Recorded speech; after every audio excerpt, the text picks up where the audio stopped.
Hey, this is Andrew Stewart-Jones. I play Christopher Allen on Gotham, and you are listening to Gotham TV Podcast. This is Victoria Cartagena. I play Renee Montoya on Gotham, and you're listening to Gotham TV Podcast. How would Alfred deal with these two visitors to Gotham from Ireland? Well, I mean, first of all, how did you get to the door? And secondly, I'd grasp you firmly by the elbow and I'd walk you very smartly to the gates, and I might even show you my commando knife. How's that? You could set the dogs on us as well. Yeah, well, no, I don't need dogs, mate.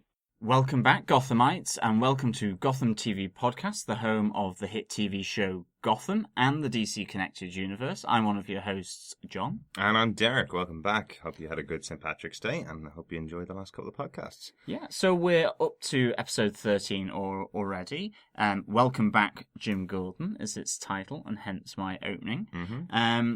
And this is episode 38 of Gotham TV Podcast, so we're beginning to rack up the old numbers. Yeah. And we kind of want to start off by just informing everyone to make sure we get it out there up front and personal, so to speak, that we do have a competition open to everyone who listens to the show or follows us on Twitter, on Facebook, on Google+. It is to win a signed print by Christopher Uninga, who was an artist that we met at New York Comic Con last year in October. And it's a signed print of Oswald Cobblepott with his umbrella and a few other Gotham goodies, and that we're not going to sort of spoil here and now, but it's open to everyone. Basically, you can leave a review of our show on iTunes or any other good podcast catcher that has the review function available to you. For example, Stitcher as well. Mm-hmm. Or you can send in feedback and comments to our website at gothamtvpodcast.com or to our Twitter account or Facebook account, where if we read them out then on the show, you will be entered into this draw that will be drawn from a ceremonial hat on our last episode and chat and discussion of the last episode of Gotham for season 1. Yeah, so this competition started around the Sean Pertwee interview episode a couple of weeks ago, so we have a few people in the hat so far, and we did pop it up on Twitter there during the week this week, and it's now got the seal of approval of Erin Richards, who tweeted back to us saying, "I love this picture." So I don't know whether we include her in the hat for winning the prize, since she likes it, and since she's given us feedback, and we read it out on That is on true. the podcast. Technically, the rules are that she gets into the hat. She gets into the hat, and if she wins, Mm-hmm. we draw again. Okay. I think. Or she can decide. Or she can decide who gets it. Okay. Exactly. Okay, good stuff. But yeah, all you need to do is just send in your feedback to us, give us a review on iTunes. You can also email us, obviously, at feedback@gothamtvpodcast.com to send any feedback about any of the episodes coming up. Yeah, and also just remember you can find us and listen to us on Gotham TV Podcast /iTunes. So please go over and head over and listen to us and to our episodes there. You're more than welcome to, obviously. But I think with that, and with our new format in place now, where we kind of pick 5 points each of the episodes that we chat and discuss about, I think it's on to our review.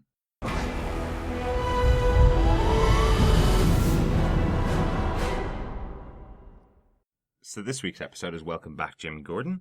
Welcome back, Jim. This is directed by Wendy Stansling.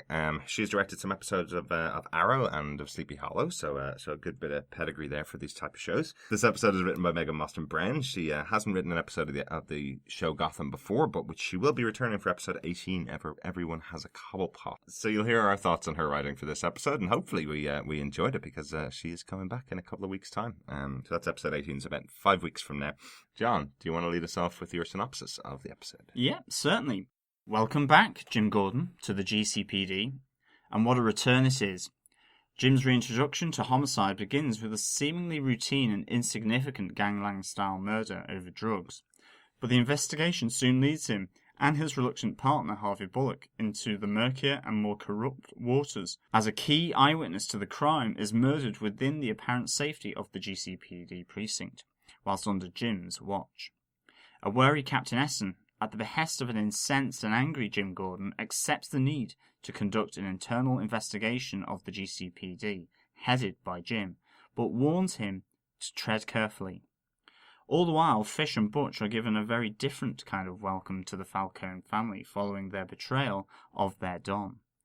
Fish is undergoing heavy and systematic torture, whilst Butch is carted off to be killed at the hands of Falcone's men. Butch escapes incineration and returns to save Fish, who now, free from Falcone, is intent on revenge and goes after Oswald, now with the keys to her old club. However, Victor Zsasz is also hot on the heels of Fish and Butch and catches up with them at Oswald's club, saving Oswald in the process from certain death at the hands of Fish. As she manages to evade Zaz's grasp with a helping hand from Butch, loyal to the end, but also from an old friend and unexpected quarter, who helps her to the docks to leave Gotham, where she vows to return. A break in Jim's investigation, thanks to a tip-off and favour from Oswald, leads Jim into the corrupt and more deceptive world of the G.C.P.D. narcotics unit. As events unfold, suspicions lead higher and higher up the chain of command, first to Officer Delaware, but ultimately culminating in the arrest of Detective Flass. But even he, Flass, is protected by a higher unknown person, who we are still to find out. However, even this small success, the arrest of Flass, comes at a price, as now even Jim begins to be perceived like those he has come to investigate and to track down. Yeah, it's a fascinating ending to the episode. Definitely a really, really good ending to the episode. So, Derek, what did you think of the episode overall? Yeah, overall, I really enjoyed the episode. It's a bit of a different one than normal. This seemed like much more of a good GCPD procedural, as I'll call it. A good investigation episode, and a lot of character building in this episode. A lot of relationships are kind of discussed and built upon from previous episodes, which is something that I think they needed to do at this stage of the show. I think they needed to start building up some of the connections between characters and start developing some of them, so we start to get to know some of the characters intimately. We've been dealing with them now for 12 episodes, so it's time to move that little notch higher and move them into understanding some of their intimate relationships. Yeah, like I really enjoyed this. I must say, I really kind of enjoyed it, more so than I think I was expecting. I thought it was a good reshuffle of the deck of cards, given the events of episodes 11 and episodes 12. It seems as though, this was a bit of a new dawn, and there was a whole load of new sort of beginnings to existing relationships. Jim Gordon is back in the GCPD and is now back partnered with Harvey Bullock. Falcone has got a breath of new life. He is now the number one again. He has dealt with Liza and Fish and Butch. Both Fish and Butch are on, the back foot, so to speak, after their betrayal was found out. Oswald has been elevated beyond what he was, this secretive snitch to Falcone and almost advisor, and is now obviously being is finding a more settled position in that organisation. And even then with Bruce and Selina, that element of this episode, there's new relationships developing there, or should I say, are cooling, in fact. Yeah. So to me, this was a good sort of shuffle of the deck of cards within Gotham, and new perspectives forming, as you kind of said, as to these relationships and how they're evolving or changing. Yeah, totally agree. On to our top 5 case notes for this week, I suppose. My first case note particularly is really about Bruce, Selina, and Alfred. Their little kind of conversation that goes on in this episode, or the conversation particularly between Bruce and Selina. He spends the episode looking for traces of Selina Kyle. He's obviously fallen for Selina, and he's a bit lovesick. There's a bit of puppy love going on. Yeah, there. Definitely. Yeah, I think it's really good though. There's always this bond between those two characters in the comic books and in the films as well, where Bruce does basically want to be with the character of Selina. She is the closest person to him. But what happens here essentially is, as you mentioned, kind of the cooling of the relationship. Bruce pushes too far and says, I want you to move in with me, and I want you to help solve my parents' murder. And Selina says no, she doesn't. She actually doesn't know. She's been lying the whole time. Don't believe her for a second. And in fact, while looking around, I did discover a really good fan theory that was made online by Zado, Xadow is the name. Trips off the tongue, just like Gotham TV podcast. That's true. That's very true. But listen to these two lines from the episode. Also, I wanted to know if you wanted to stay here in my house. Listen, kid. Chill. So yes, that's Bruce saying, essentially, move in with me and help me solve my parents' murder. And Selina saying, listen, kid, chill. And one of the theories that was proposed that I saw was, is Selina actually telling him the murder of his parents by that line? Is she saying Joe Chill, the actual murderer in the comic books of Bruce's parents? What do you think? I'm not entirely convinced by that, but I think it's a nice little bit of theorizing on a line. I don't think that's necessarily the case. I think that is just her saying, chill. I mean, essentially, Bruce has just asked Selina to move in with him. Yeah. And she's probably like, I'm not that kind of a girl. A bit forward, given the age. Absolutely. So, she's happy enough in her own skin. She doesn't necessarily want to move into Wayne Manor. She's had that experience before. And, her relationship with Alfred is not the best.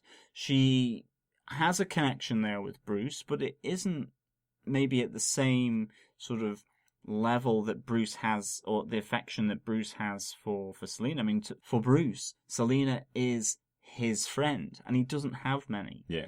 For Selina, she's a street kid.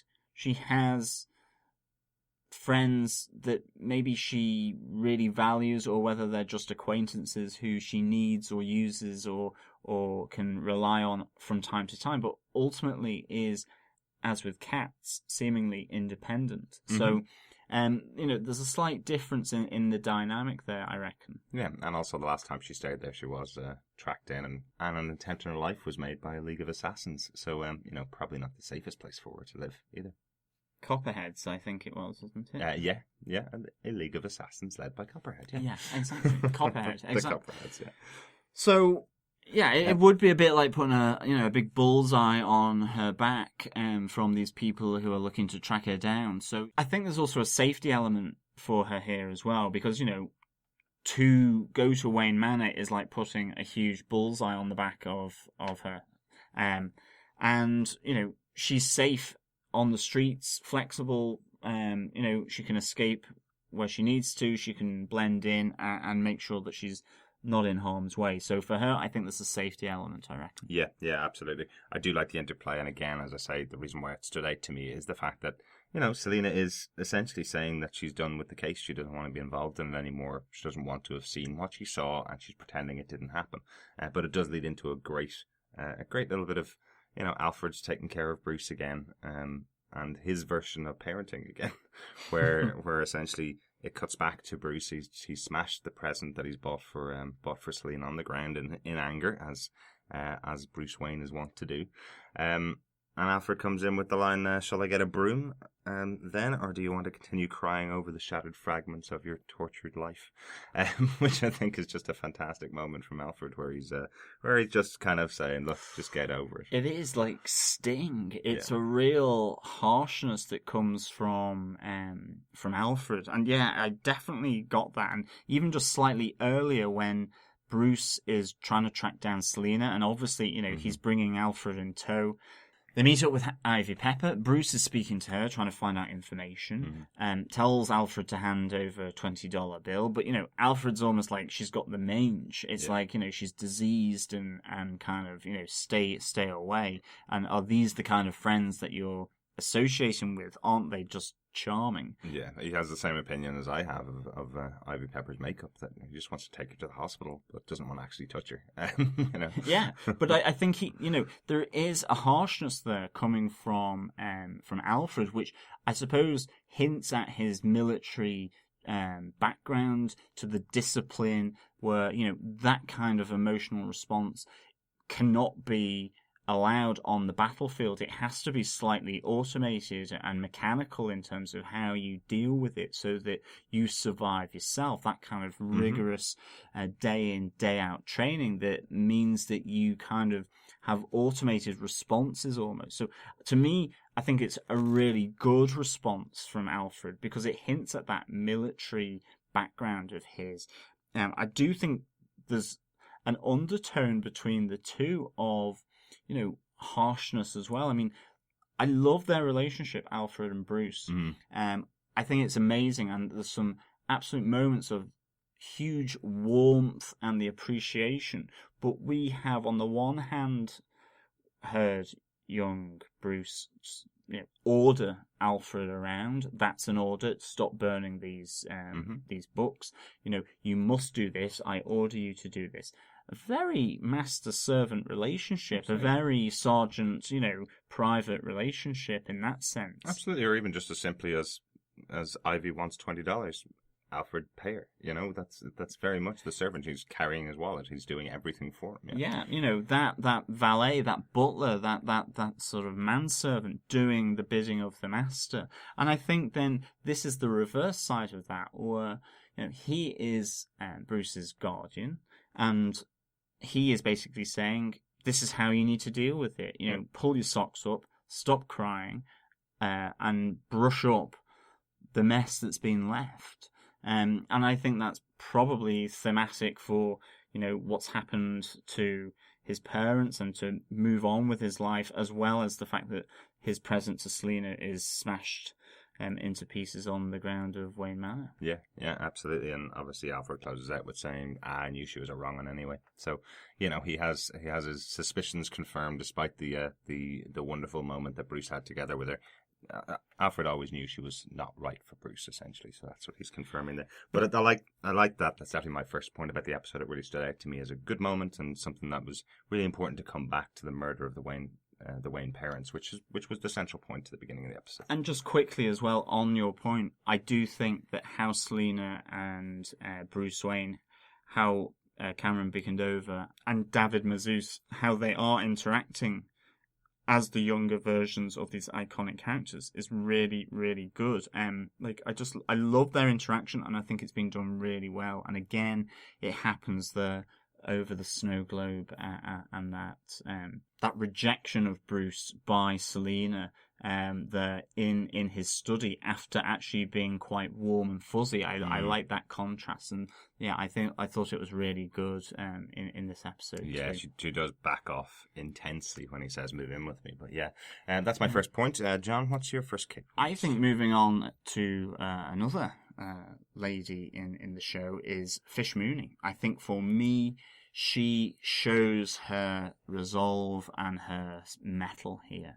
It's really, really good. She is being absolutely worked over in the torture chamber. She's been suffocated. She's been strung up. She is being brutalized here in retribution for what she did to Falcone. And you see she's been brought up on the tough streets. You suddenly realize why she got to where she was. It's really a strong woman, able to withstand a lot of pain. And she's kind of almost like lapping this up. And I think, on top of that, we have the continued loyalty of Butch and Fish, and I'm really enjoying these two together, and in particular Fish this week I thought stood out with this resolve in her character. I thought Jada Pinkett Smith did a really good job, and just again the continued loyalty that continued from last week of Butch Gilzean towards her, where he comes back for her and is absolutely her right-hand man. And I mean, dare I say it, as Fish said in the first episode, Butch is loyal. Mm-hmm. No doubt about it. And I just love this whole interaction, a really confident and resolute performance, I think, of Fish, which really added to her character in this episode. And I loved it. I thought it was really good. I thought, Fish hasn't always gotten the praise, I think, that as a character that has been deserved of her. And I think here she really came across as quite a tough, streetwise former crime boss who really, again, the hatred for Oswald coming out, just fantastic, really good portrayal. Yeah, no, I totally agree. I think this is definitely one of her best episodes. And just a point to note about this, that originally the TV show Gotham was only supposed to be 13 episodes for a first season, and this was supposed to be the final episode of that first season. So it does feel like that in some moments of it. I could absolutely see, the end of the episode being Fish sailing off into the sunset, getting out of Gotham, leaving Oswald behind to take over her club.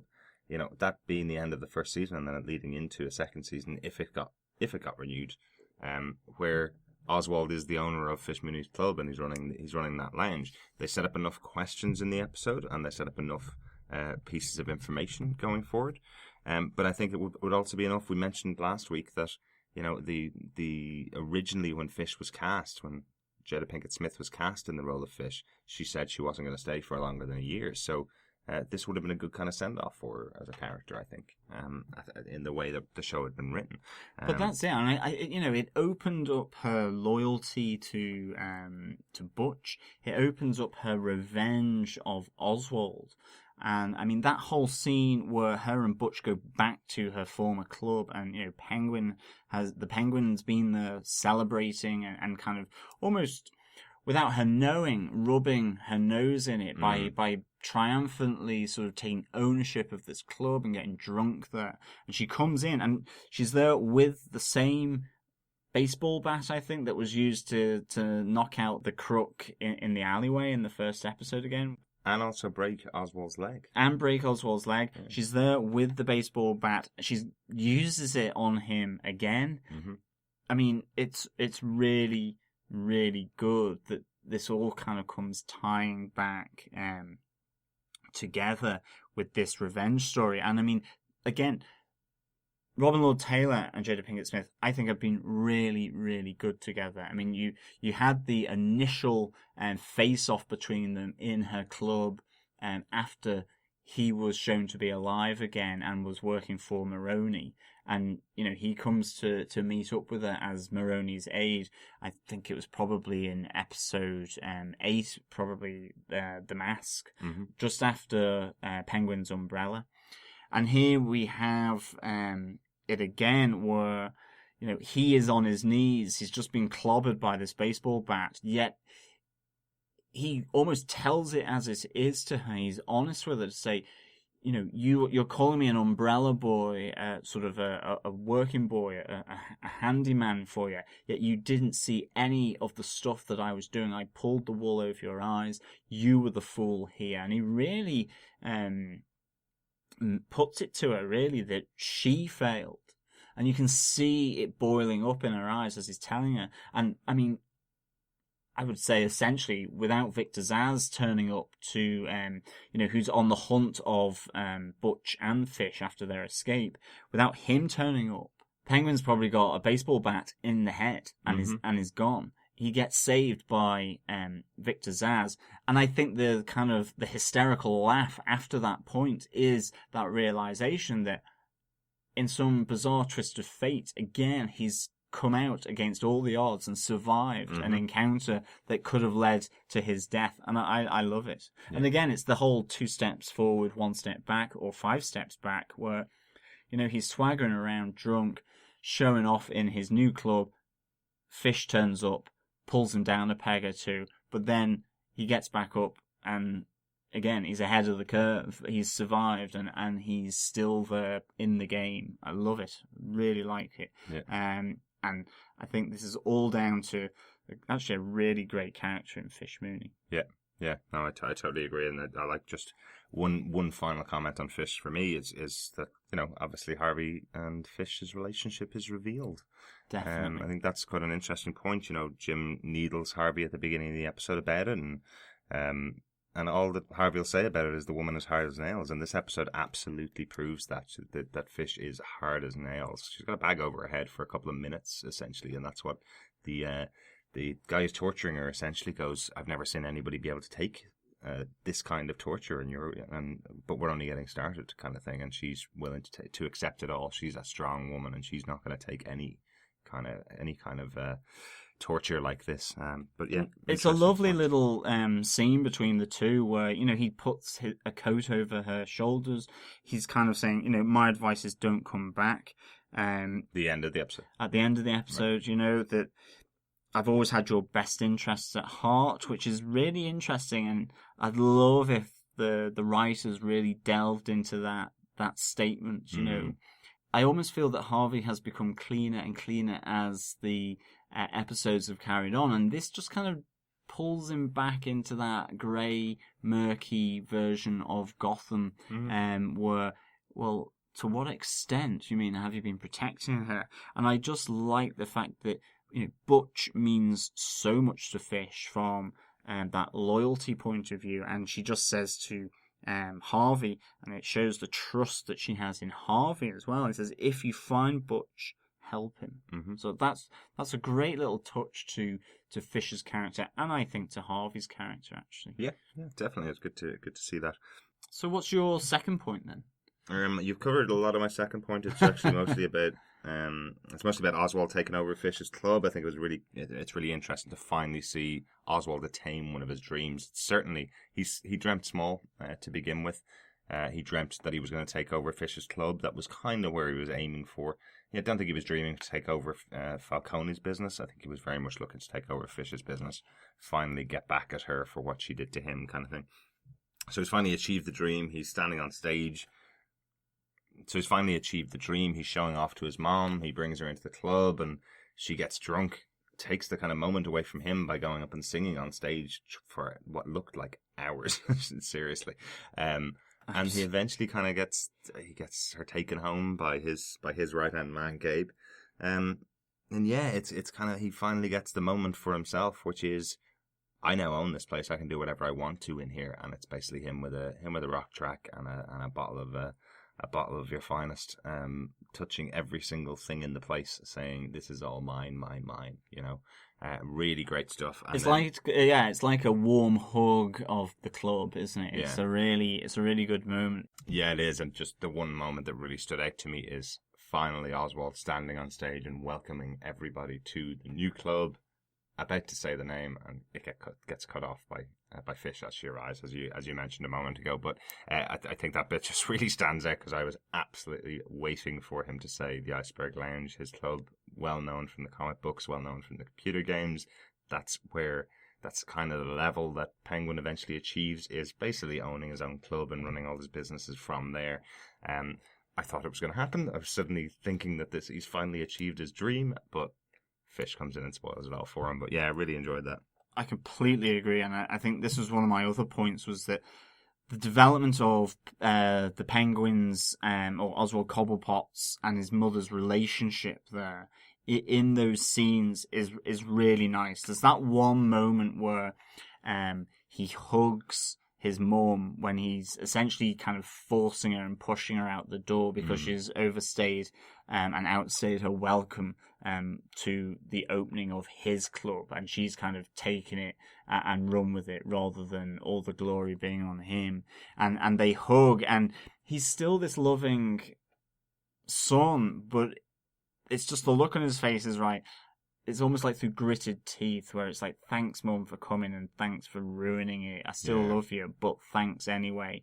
And then, you know, he hands over to Gabe, his right-hand man, to take her home. And then the party really begins to start, where, you know, he's free of his mother then. And so out comes the champagne, down it goes, out comes the loud music, and he really embraces the fact that he has made it just before he's torn down again. And I love that interaction with his mum, with Gertrude Cobblepott, because we've had some really nice touches between them. You know, she is pleased as punch that this whole club is his. And then she wants to just sing on stage, and, you know, she's singing with the band that's there, and he's not really able to do too much. And she's still singing Yeah. and singing and singing and singing and singing, and it's like just done. get her. Yeah, you're done now. Get her home. And Yeah. I like that nuance in their relationship, to be honest. And one tiny little touch I also liked about it is when Gertrude picks up Liza's old scarf and sticks it over her shoulders and says, "It looks beautiful on me." And and Oswald is kind of a bit creeped out by the fact that the dead woman that he calls to be murdered, her scarf is now around his mother's neck. You can tell he's kind of creeped out even himself by that. Yeah, that little touch. big time. Yeah, enjoyed it. John, have you got another point for us? Well, I think as well, it's Gabe. I think we finally get really introduced to Oswald's friend or right-hand man. Gabe, I mean, I presume Gabe is to Oswald what Butch is to Fish.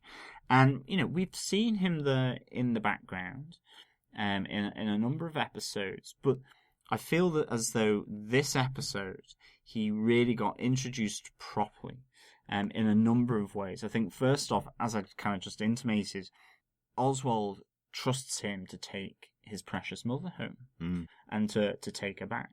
And then, more importantly, I think, is Jim comes as part of this investigation in this week's episode. He comes to Oswald for help, to get a break in the case, to get information on Detective Flass.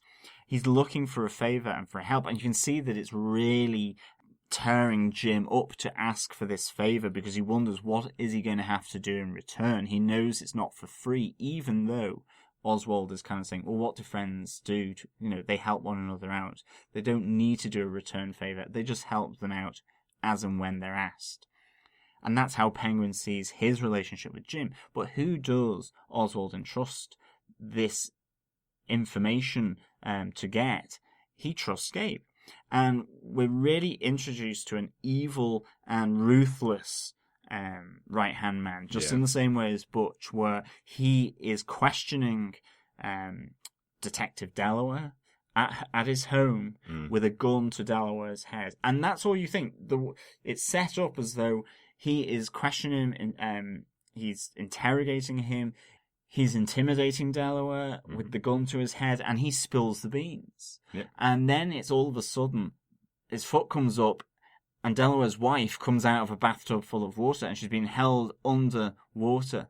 And then Gabe goes, I need more than this. I need something to really hang Detective Flass on. Yeah. And down goes his wife again, back into the water. The gun goes to Delaware's head. That's a great scene. It's brilliantly framed, and it shows just how ruthless this guy, who up until now has just been sat in the car seat next to Oswald, or just behind him, or out of shot, or whatever. And now we see him doing what he's employed to do, being really ruthless and a bit evil, really. I loved it. Yeah, totally agree. I think his performance here is great. The scenes with him are really, really good, and they really strike me of something of a good mobster film. They're I'd be pretty terrified for Detective Derek Delaware. Let's quickly throw that in there. I think they've stolen my name for the show. Derek Delaware. Yeah, spelled correctly, Al. Very good. Yeah, I'm very impressed. Poor guy. I think Gabe's surname is Harrison. Possibly. All right. I'm expecting my head to be plunged into a bathtub now in a minute. But yeah, no, really good scenes. It kind of leads on to my next point, which is that this episode overall stands out to me for the fact that it's really about the right-hand men, and it's about the right-hand men getting their due, getting their day. It's about Butch, it's about Zsasz, it's about Harvey Bullock, who's Jim's right-hand man. It's really about those characters getting their day, and it's really fun to see that. Absolutely. That's kind of cool and very different for the show.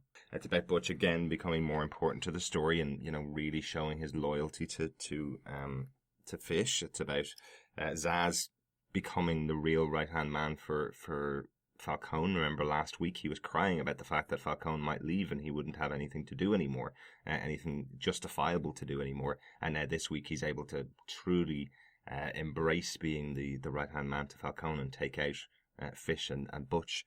you know. With Harvey, he's been able to he's actually for the first time asked by Jim to completely help out and put everything aside and help him out with this case. You know, he's the one that gives him the full lead. And you've mentioned Gabe being tasked with something quite significant. Oswald's never tasked Gabe with anything significant before. This time he tasks him with taking his mother home, and which is pretty important to Oswald, and also essentially getting the information out of Delaware for his good friend. Jim. Yeah, exactly. I mean, one of the things I really loved about the Harvey Bullock element here and his interaction with Jim was Jim, again, pushing him to kind of be this honest cop, to do the right thing.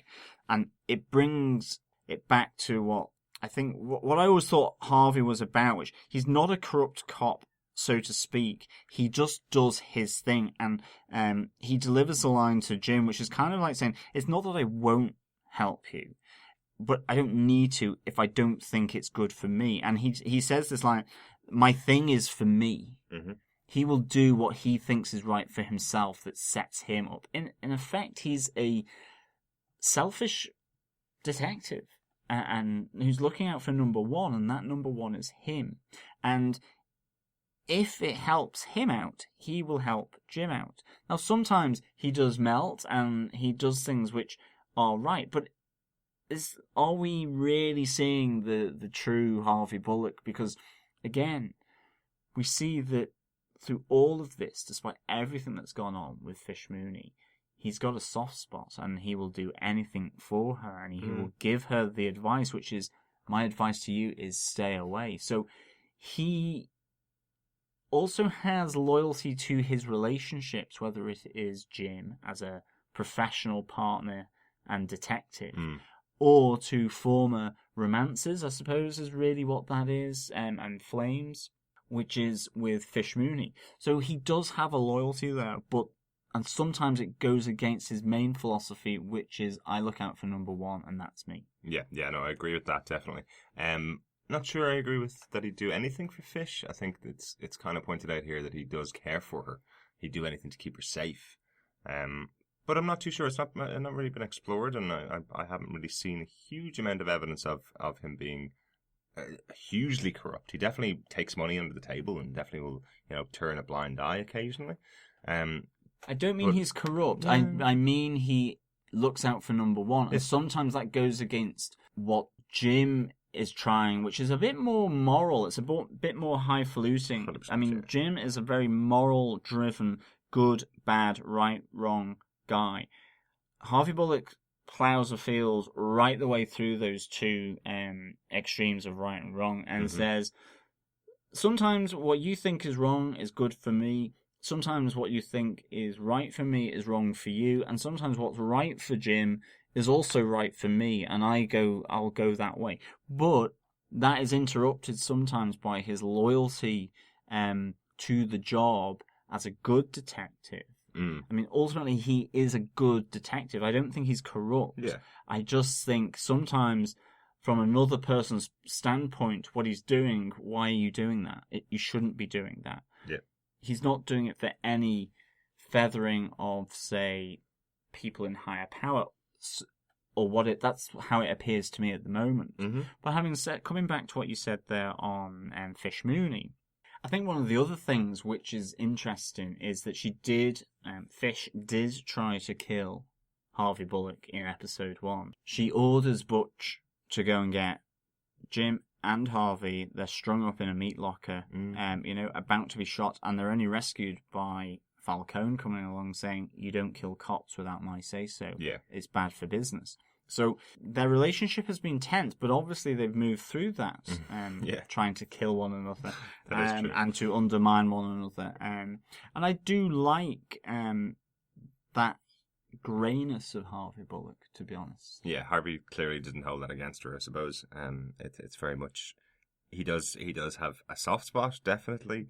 I think she would even say that it wasn't something against Harvey that she was going to kill him. She was going to kill him because of the particular incident that happened with Jim Gordon. He was getting too close. So she had to take out him and his partner. It seems like in the past he may have had other partners that that Fish had to do that too, and he understands the rules of Gotham, I suppose. But the good thing in this episode, as I mentioned, this my point really is about the right hand man and the right hand men stepping up in this episode. And the good thing about this episode is what I love is Jim is finally being partnered again with Harvey, and is asking a lot more of him than he ever did before. Yeah. And I love that Harvey's kind of stepping up in that. That's my point, John. Your next point? I think moving on from those right hand men is, I've called it Jim's support group. I mean, I was saying before, this is new beginnings, a new dawn. The deck is being reshuffled here, and part of that is the whole G.C.P.D. And for me, what I really like here is this sense that Jim is almost a bit too moralistic. He thinks no one else is trying to have the same goals as him, and actually, what we see is that huge amount of support and protection and advice from Captain Essen, who's support number one, and support number 2 then comes from Harvey, as we we're kind of discussing before. It doesn't, on the face of it, always appear as though they're moving towards the same goals, but Harvey phones up one of his former colleagues and talking about the Detective Flash thing, and that means that they come down and they find, as part of the investigation, this whole bigger picture involving Derek Delaware and these drug stash houses where narcotics are moving in on them after they're arresting all the drug dealers and kind of taking over the operation. So he puts his neck on the line there. We've seen that previously in other episodes as well, so it's not a new thing. But I think it's drawn out more where Jim still questions the people around him about their intentions and about what they are doing in the G.C.P.D. and are they actually trying to arrest these people. And Captain Essen and Harvey are both really kind of say to him in different ways, yes, we are, and yes, we will, but you need to be a bit more savvy about it. You should stop being the train just going down the tracks, not taking any account of anything that's around you. You need to do this in a certain way. And that's what I love, particularly from Captain Essen. She shows her kind of political savviness in this whole world, where she warns him. She says, you can do an internal affairs investigation here, but you tread carefully. You make sure that you have evidence. And it comes to the end where she makes the arrest of Detective Flass. Sure. And that shows true support for what Jim Gordon is after. And she makes the arrest on him and taps him on the shoulder for support after that. And I loved that. I thought that was a great, great thing. Yeah, particularly given that he didn't actually show her the evidence. There's a moment where Jim Gordon is sitting at the desk. He looks across at her office, and clearly in his head he's going, if I bring it into her, she'll try and talk me out of it. It goes straight to Flass, and it turns out that that Captain Essen has got his back. Essentially, he is questioning the fact whether she's got his back or not. That's why he makes that move. He goes straight for Flass. He shows him the evidence that he's found, and tells him that he's going to take him down. It happens that Captain Essen has his back, but she told him to follow a very different procedure, which was go to her, tell her about the evidence, tell her what he had on Flass before they arrested. But he didn't follow that. So he didn't. But she recognises that here is the evidence, and actually, you're right. She has moved that investigation over to internal affairs because after Jim arrests Delaware publicly. Mm-hmm. Midway through the episode, Essen actually takes the case away from Jim because Flass has come up and he's kind of made the suggestion that, Jim has actually undermined an ongoing deep cover narcotics investigation that Delaware is a part of. And, this is after Essen has said, come to me, tread carefully, yes, you can do this, but make sure you don't go off on your own. For, the same reason that got him moved to Arkham in the first place. Come to me, we will assess it, and we will act together. And she takes him off the case and hands it over to internal affairs, which ultimately what we find here is two drunks in the basement. Yeah. I actually wish they had involved the MCU here again, personally. Absolutely. I think the MCU have previously investigated Jim in an internal affairs kind of role.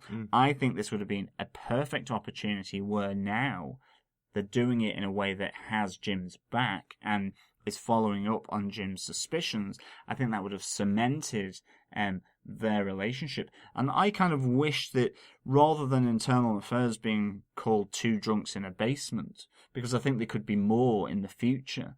It's certainly given a corrupt or a potentially corrupt office and GCPD precinct. I mean, we've already seen Maroney use it as his sort of cool-off tank for Oswald. People have come in, like Victor Zsasz, fired a gun. No one's gone to arrest him or take him down because it's a bought institution.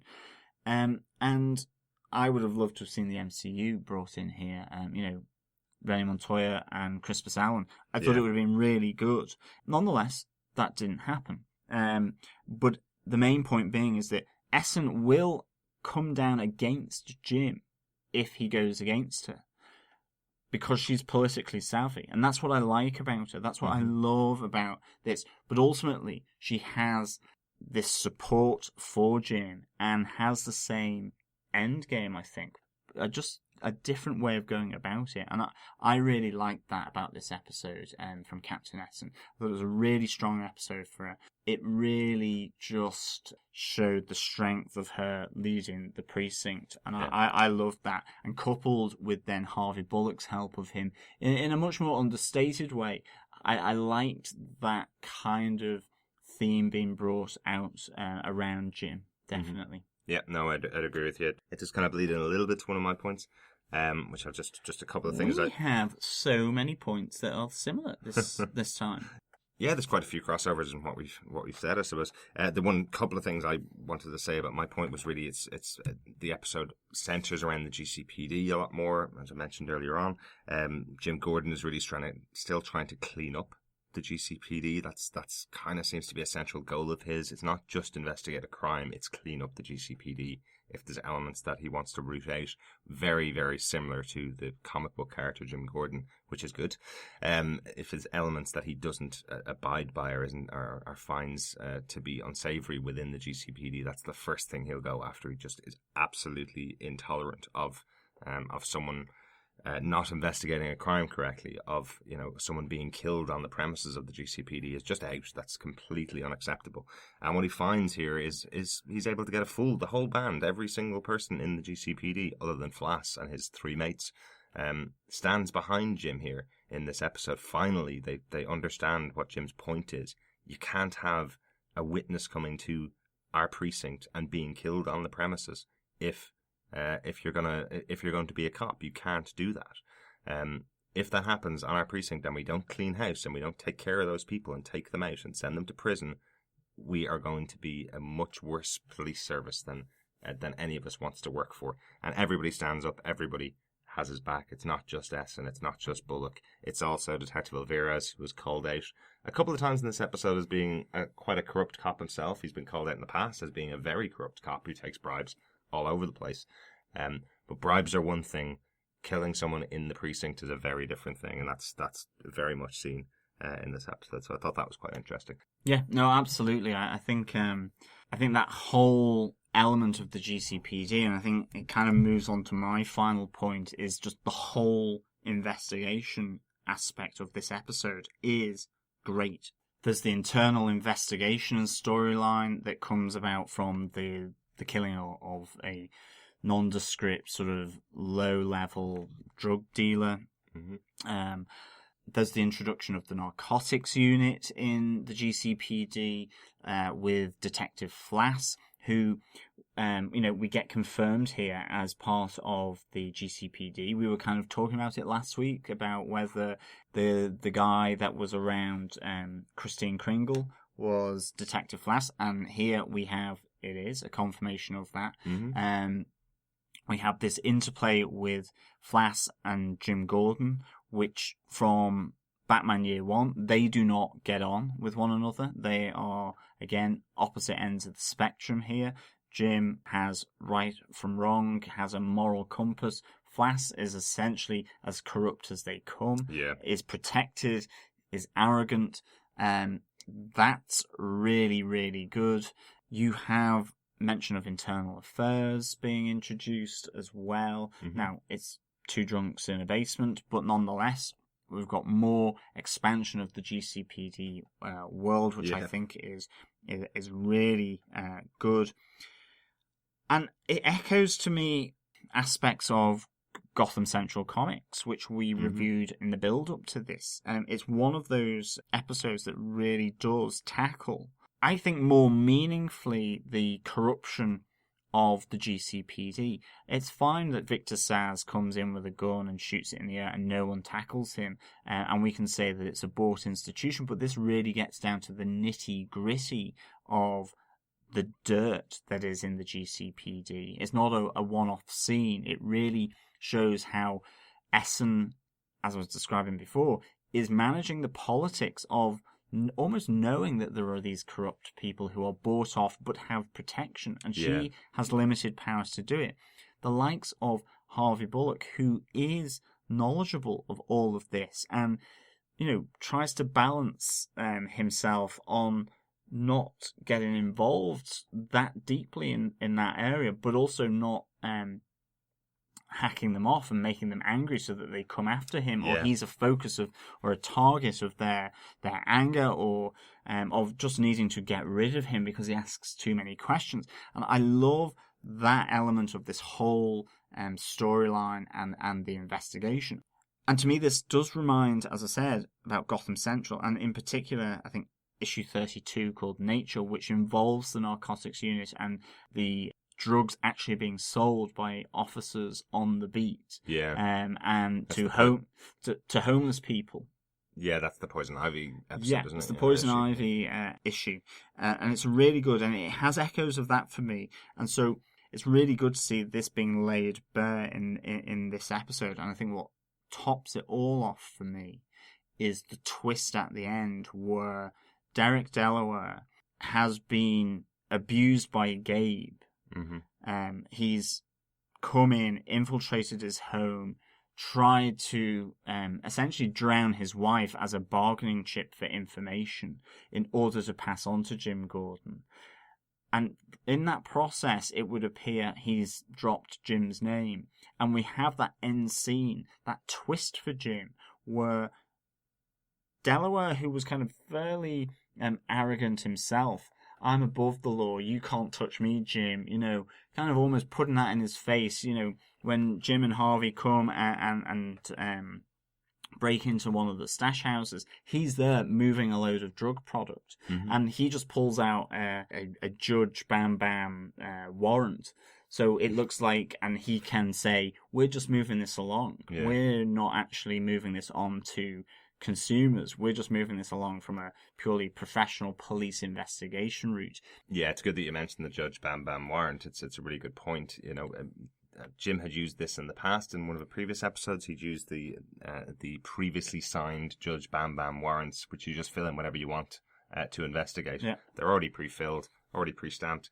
Jim can't actually oppose Delaware's plan because he's used it in the past himself, but Jim used it for positive means. This guy's using it for negative means, and there's nothing he can do to stop him. So, and what's really great then is by the end of it, he is so traumatized from Gabe's visit, and he knows it was to do with Jim Gordon, that he confronts him in an alleyway just down by the side of the G.C.P.D. precinct, and says to Jim, please just keep my family out of it. He's terrified, he's traumatized, and Jim is like looking at him going, what's happened? The switch in Delaware's persona from at the start, where you can't touch me, to I'll tell you anything, just keep my family, my wife and my kids out of it. I will rat out, I'll do all that, just keep me safe. And he's terrified of Jim and what Jim can do. And I love this twist that Jim is becoming, for different reasons, is becoming what he's investigating. He's getting the reputation of being fairly badass, hard ass. And I love that sits uncomfortably for Jim Gordon, that he is generating that amount of terror and trauma for other people that, say, Detective Flass would be. he's becoming a Flass for different reasons. Potentially, or my interpretation of it was that he's using fear on the criminals to get what he wants out of them. So is he becoming a kind of a precursor to Batman? Is he using fear, the element that criminals hate the most, essentially, to get the information he needs out of them? Is this a prototype for what Batman uses? What Bruce Wayne goes to as his calling card is striking fear into the hearts of criminals of Gotham. But would Batman have used Delaware's wife? I don't think he would have done. Probably not. And Probably I not think that that's way. the difference. I think I Agreed. can sense that, yes, he's had to mix it up in the GCPD and introduce a bit of fear, a bit of scariness and reputation about him into the GCPD to get respect and for people to follow him or to fall into line. I certainly think the point here is that Jim didn't think about it. That's kind of the point. He went to Oswald, he said, I need a favour, I need the answer to this question. He didn't ask him to not send Gabe. He didn't ask him to not threaten the wife and kids of Delaware to get this information out of him, which he should have, because by the end of this episode he realises that, hold on a second, that's not what I wanted. I didn't want this to happen, and now, not only that, he also owes Oswald a favour. Well, I think that's one of the most interesting elements of this is what consequences does this hold for Jim now that he is in the pocket of Oswald Cobblepott. Mm-hmm. He's asked for a favour and he's been given it and he's gotten a result. And in the process, it's made him, for certain members of the GCPD, a terrifying prospect. But for him, he now also has to be careful as to what comes down the line from Oswald wanting information, favour from him. That'd be interesting to see over the next maybe 2 or 3 or 4 or 5 episodes, as to how that plays out and whether that comes into play. So that would be really good. But for I me, would be shocked if it doesn't come into play. I think it's definitely been set up that this is going to be something quite big that Oswald's going to be asking of Jim Gordon now. Yeah, and I think for me this was a really good investigation, that it was internal to the GCPD, it was gritty, dirty, really looked at the corruption between different units within the GCPD, and I thought it was a great, one of the great investigations. To me, like Spirit of the Goat, actually, in terms of investigation. It met all those and checked all those boxes for me. All right. Yeah, no, I agree. Definitely introducing some of the members of the GCPD, whether they just be regular background characters that you get to see a bit more clearly in this episode, or whether it be, some people getting lines that didn't get lines in the past. Having an episode pretty central on the GCPD is always good, and what we hoped when we saw the start of the season as well. So, yeah, no, I agree with you. I just have one final point about the episode, which I liked a lot. I love Kristine and Ed. Again, Kristine Kringle and Ed. I think Nygma, sorry. I think we talked about them last week as well. I really enjoy the interplay between those two characters. Yeah, there was a real warming of the waters there between the two of them in this week. I wouldn't say a real warming. I'd say a little. From her side, I thought. I'd say a little bit of a warming. Yeah. A warming. Definitely, there's definitely a nice little bit of movement. But I absolutely love Kristine Kringle's delivery of her apology for Flass taking the card that Ed Nygma gave.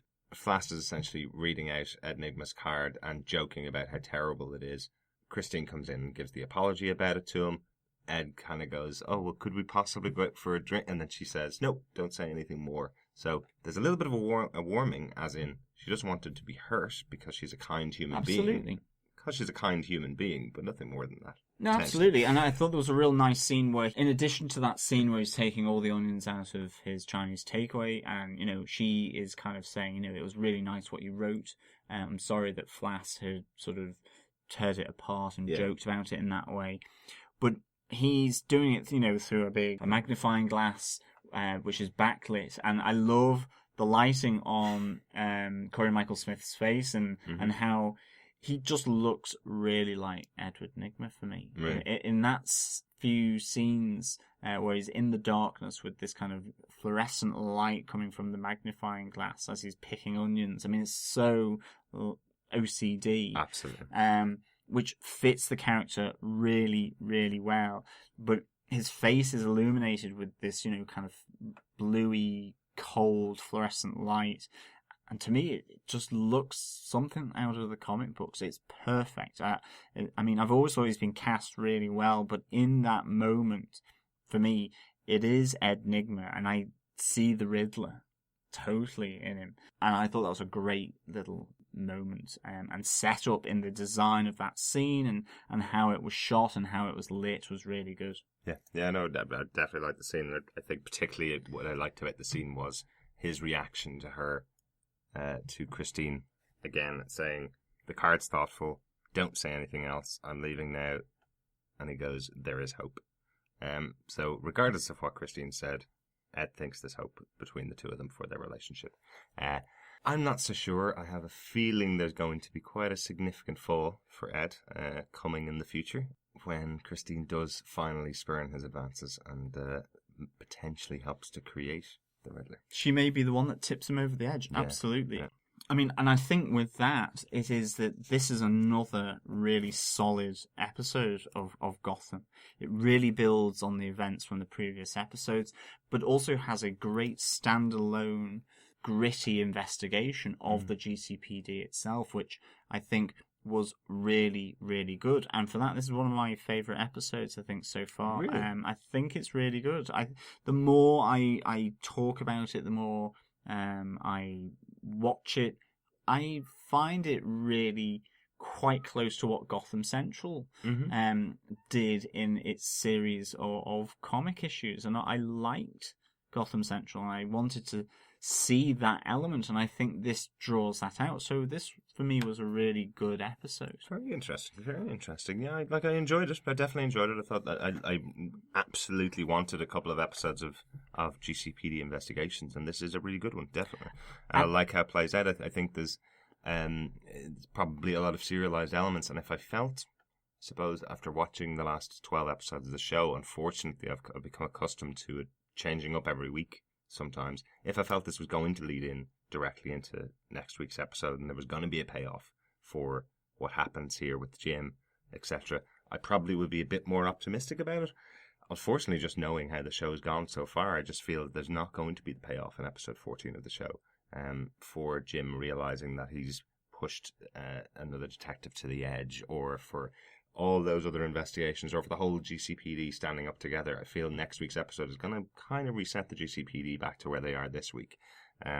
Which is unfortunate, and that's more, I suppose, meta knowledge rather than just watching the show. Definitely, but I think the other good thing is that it does reset the serialized elements as well, in terms of all these evolving and now changed relationships of those serialized elements, like Falcone, Fish, Butch, Oswald. They've all altered. It's true. Now that the explosion and the reveal has occurred, there's potentially still more to come because Maroni still is not aware of this. So, to a large part, the whole former interrelationships between these serialized elements has kind of been reset and have been reshuffled in this episode. And I thought that was done really well as the investigation. So for me, it was a really solid and a really strong episode. And for me, it harks and echoes to the Gotham Central. Yeah. So that, to me, was always going to make it positive and good for me. I thought they really captured that spirit well. It was just a shame they didn't have the MCU in there. That's very true. That's very true. I didn't mean to sound too negative about the episode. I did enjoy it, definitely.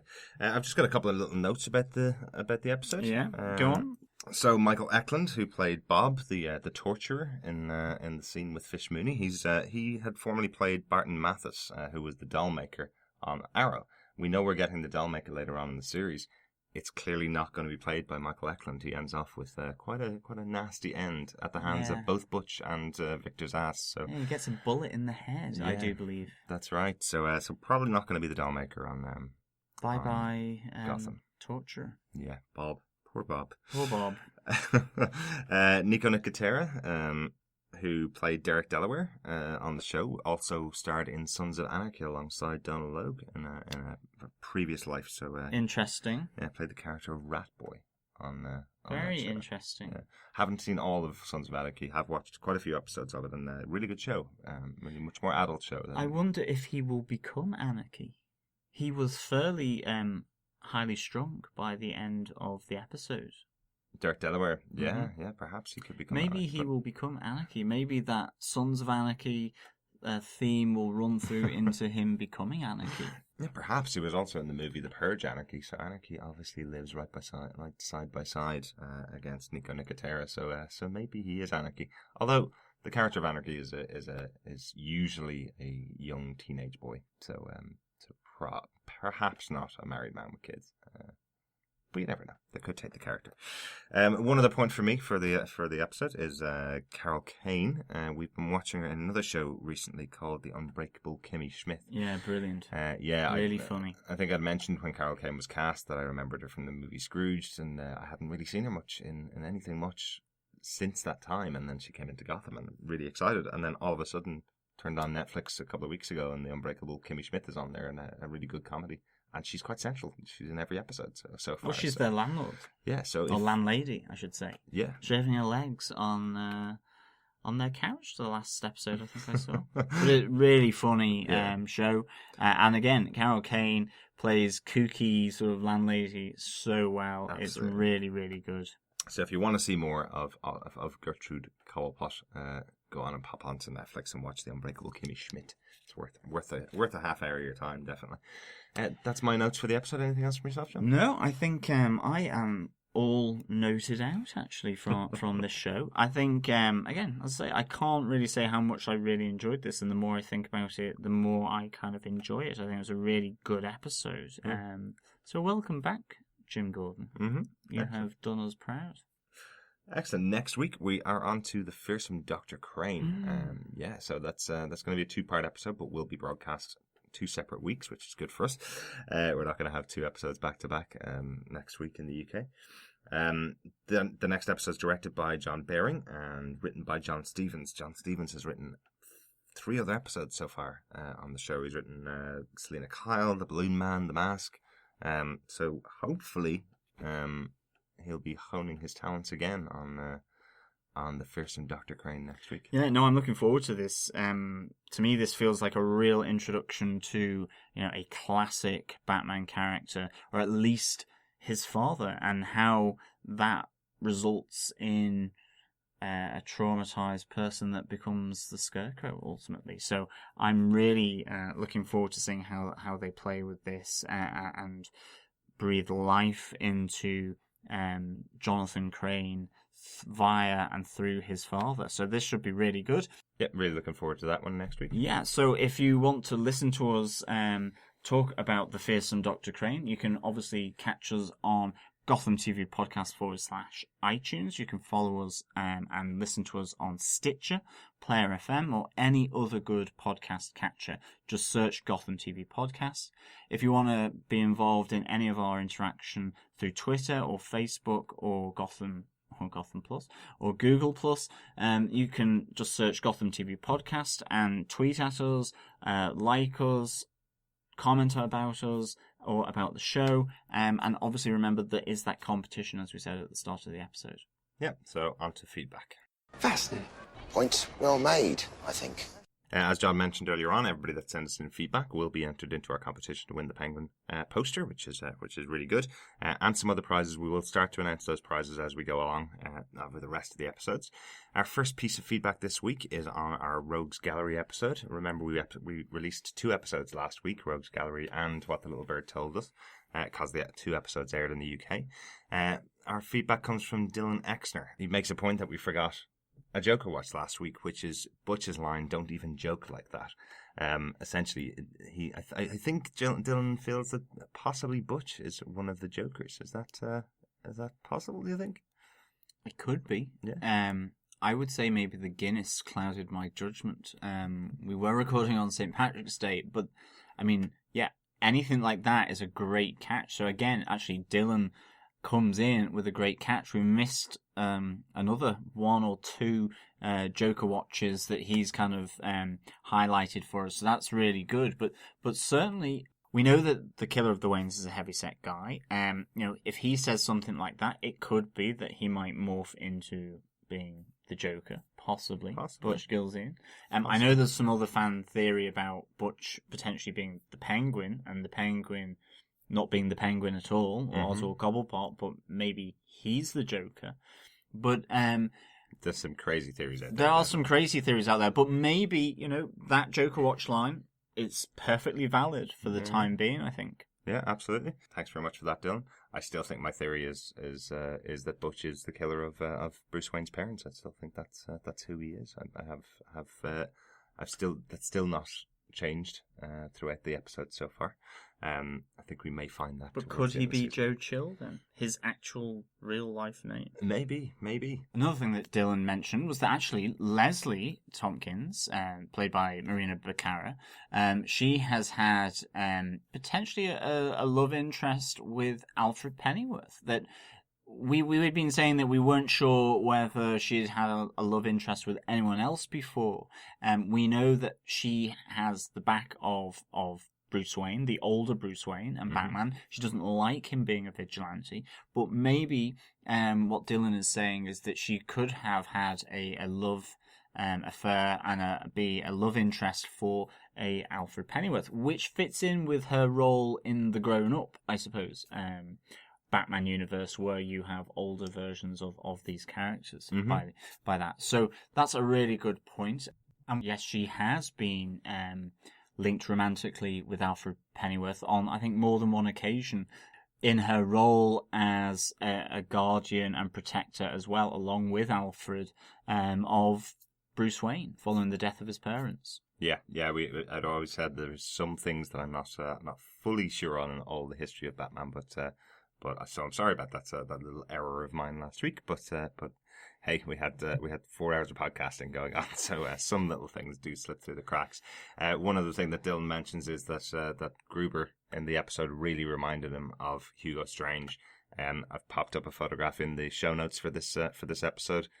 He certainly looks like big time. Yeah, some versions of Hugo Strange, definitely. The glasses, the beard that he has, the haircut, very, very similar. Thanks very much for your feedback, Dylan. Definitely. We also got some feedback from Daniel Butcher.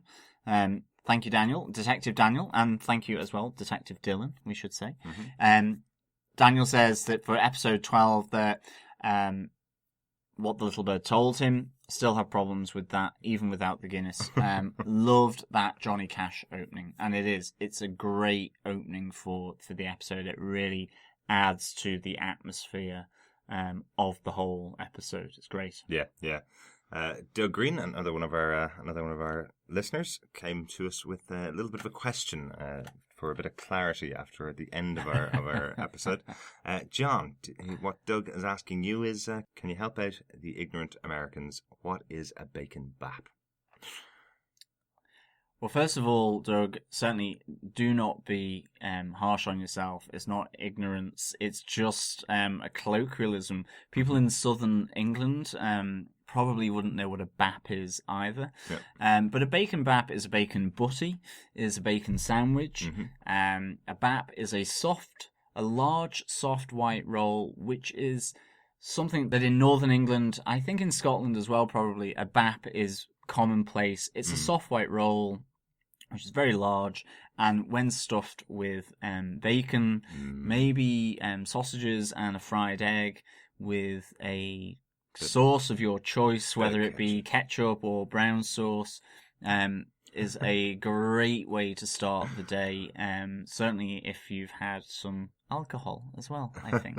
I think we've probably introduced you to a few other things you might not be aware of. I don't think you have brown sauce either. So. I'm sure Batman would have a bacon bap actually, as he starts on his crusade to rid Gotham of villainy and crime. I'm not sure. I think his body's a temple. Maybe Alfred might have. He needs the carbs, I reckon. He needs the carbs. He needs the protein, eggs, bacon. Sausage. All right, you're making our mouth water again. One other bit of feedback that we got last week was from Sabrina Guevara, who plays Captain Sarah Essen on the show. We were commenting on the fact that, as you heard on the episode, that we were wondering whether there's a little bit of a relationship building between her and Detective Jim Gordon or not. She came back to us and said he did look quite spiffy in that outfit. She confirmed Jim Gordon did look spiffy. Yeah. So thanks very much for that, Sabrina, and thanks very much to everybody else. And here's some Twitter feedback on Welcome Back, Jim Gordon. Yeah, we had a good old chat online last night with a lot of the followers and a lot of the viewers of Welcome Back Jim Gordon on Channel 5. But a couple of pieces stood out, and we thought we'd share them with you. I'd mentioned in the past about J.W. Cortez, who's a background actor for Gotham, and is also a New York PD officer. What I popped up on Twitter last night was he's the one that reads the Miranda rights, or the "you have the right to remain silent" to Detective Flass in the G.C.P.D. So I popped up on Twitter last night. If J.W. Cortez, being a police officer, reads your Miranda rights, are you truly arrested? Ooh. Yeah, and J.W. Cortez came back to us and said, that's a really great question. What do you think? Sabrina Guevara, Ben McKenzie, Donald Logue, and Danny Cannon. So I presume he thinks it's a possibility that he could actually have arrested Detective Flass. He may also have arrested all his cast members. That's true. And great question. Yeah, and Rachel153 also came back to say, "Oh, I hope so. I wouldn't mind getting my rights read to me by J.W. Cortez." It's a good-looking young actor, really, isn't it? Thanks for that, Rachel. I'm sure J.W. Cortez really enjoyed the compliment. We also got some feedback from Gotham Cosplayers UK, a really good group, actually. Have you seen some of their photographs? Are really good. They saw the moment with Fish and Zsasz, and they tweeted out, "Bye-bye, Fish. Careful you don't get battered," which I thought was hilarious. So, battered fish. Fish. Tasty. You love it. Mushy peas. And finally, from last night's tweet, there is also another one of the background actors that we've been following for a number of months, a lovely guy on Twitter called Tom Calderon. Finally, we got to see an episode which had a good moment of a good screenshot, really, of Tom Calderon on there. So we popped up. I think we also caught a glimpse of Tom in this episode of Gotham on 5. Yeah, there were a few little shots now of him in this episode, which was really, really good to see. Yep, and he came back with, "You are correct, my Gothamite friends. That's me at my desk, seeing Flass getting arrested. Good eyes. Thanks. And you guys are just great. I hope that everyone enjoyed today's Welcome Back Jim Gordon episode." Yep, so thanks very much for that chat. I certainly did. Yeah, we really did, as you can tell from our review. Thank you very much. And thanks very much, Tom, for coming back to us. Guys, go follow Tom Calderon, Gotham Cosplayers UK, and J.W. Cortez on Twitter. Definitely. Yeah, they're really good. Yeah. Really good. And really good. Really interactive with the fans as well. So and people that are enjoying the show. Again, everybody that's commented, sent feedback, and popped up a review on iTunes for us. You are all in the hat for winning our next prize. Thanks very much for your feedback. If you want to send us feedback, as always, email us at feedback@gothamtvpodcast.com. Follow us on Twitter at Gotham TV Podcast. Join our Facebook group on Gotham TV Podcast at Facebook. There's Google Plus as well. Again, Gotham TV Podcast. Or you can leave a comment on any of our posts at gothamtvpodcast.com. Where you can also listen to our podcasts along with Gotham TV Podcast /iTunes, Stitcher, Player FM, or any other good podcast catcher to listen and to check out any of our episodes. So again, thank you so much for listening. No news this week, but I'm sure we will be getting a lot of news shortly, I suppose. We are aware that filming is beginning to end for season 1, the last episode there. So there may begin the whole rumour mill and releases, at least coming up to the TCAs sort of in May time, and obviously we're coming into the comic convention time, where we'll get more news about the season 2, which has been confirmed, I'm sure. Yeah, absolutely, and it's great to be back weekly, and thanks very much for listening. Bye. 'Cause we are